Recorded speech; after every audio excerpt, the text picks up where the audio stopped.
ठिकाणी आलेलो आहोत आणि जे मडके जे फुटपाथवर ठेवले जातात, शासकीय जागांवर ठेवले जातात, तिथल्या स्थानिकांच्या तक्रारी होत्या. त्या संदर्भात महानगरपालिकेने अतिक्रमण निष्कासन मोहिमेअंतर्गत जे काही शासकीय जागेवरती जे मडके आणि बाकीच्या गोष्टी होत्या त्या आम्ही निष्कासित केलेल्या आहेत.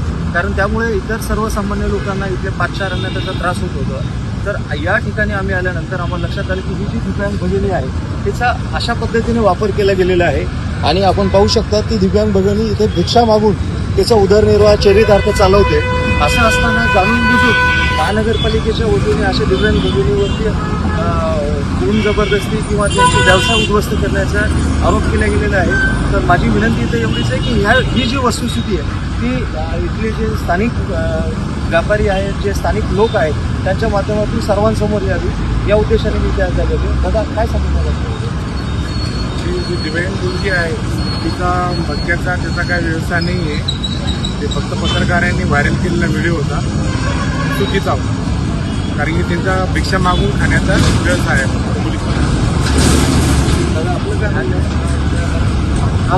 म्हणणं आहे? तिचं आहे ती समोर भीक मागते, त्याच्यावरती तिचा घर चालतो. 10-15 वर्षापासून इथं मागते सर गजानन मंदिर समोर, सगळ्याला माहिती आहे. बरं, काही संबंध नाही आहे मडके आणि त्यांच्याशी. तर काही आपण या इथे त्यांच्या त्या भगिनी आहेत, त्यांच्या लहान बहीण आहे त्यांच्या. या ताईंना आम्ही विचारणा केली यांचं काय नेमकं म्हणणं आहे ते आपण सर्व ऐकून घ्या.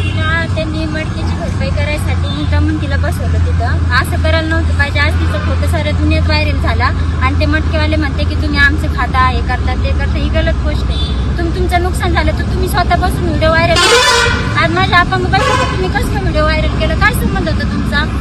ती भीक मागून खाते, तिला खाऊन द्यायचं ना, तुम्ही तिथे कशाला बसवायचं? साऱ्या जगात माझ्या पुरीचा बहिणीचा व्हिडिओ व्हायरल आहे. ही गलत गोष्ट आहे ना. ठीक आहे.